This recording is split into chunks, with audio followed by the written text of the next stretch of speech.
পশ্চিমবঙ্গের শিক্ষা ব্যবস্থা যা হয়েছে, তো সারা রাজ্যের সঙ্গে সঙ্গে বাঁকুড়া জেলাতেও 7টা এমএসকে বন্ধ হয়ে যাচ্ছে। এবং তার বড় কারণ হচ্ছে পুরো শিক্ষা ব্যবস্থাতে না শিক্ষক নিয়োগ প্রপারলি, শিক্ষক নেই, ইনফ্রাস্ট্রাকচার অত্যন্ত খারাপ।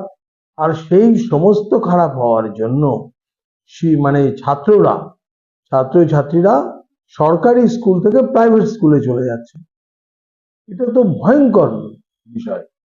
আর বহু বাচ্চা স্কুল ছুট হচ্ছে, ড্রপ আউট হচ্ছে।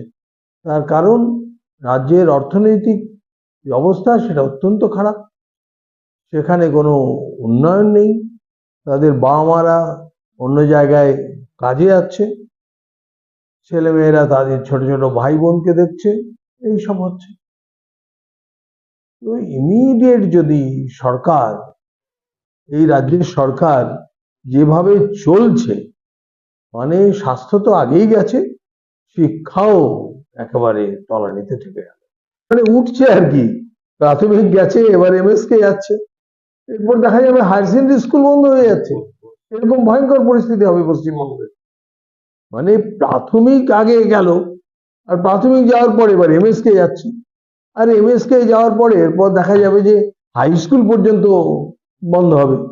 পশ্চিমবঙ্গের শিক্ষা ব্যবস্থার ভবিষ্যৎ আর কোথায়? মানে বর্তমান তো একেবারে গেছে, তার ভবিষ্যৎ কি করে হবে? এই সরকার তো কোনো ব্যবস্থা নেওয়ার কথা মাথায় নেই। এরা নিজেদের তোলা তুলতে মানে সব সময় উদ্গ্রীব, এবং কোন মাস্টারমশাইকে কোথায় পোস্টিং করবে, কাকে ভয় দেখাবে, ভয় দেখিয়ে তার কাছ থেকে টাকা আদায় করবে, এই মানে পুরো ব্যবস্থার মধ্যে এরা জড়িয়ে আছে। সেই জন্য সচেতন করার জন্য বলছি।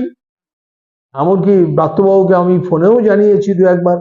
তাকে বলেছিলাম তো যে কেন্দ্রীয় সরকার যে পিএম শ্রী স্কুল, সেই পিএম শ্রী স্কুল এই পশ্চিমবঙ্গেও নেওয়ার জন্য আমি যখন কেন্দ্রে মানে শিক্ষা প্রতিমন্ত্রীর দায়িত্বে ছিলাম, তখন বারবার তাকে বলেছিলাম।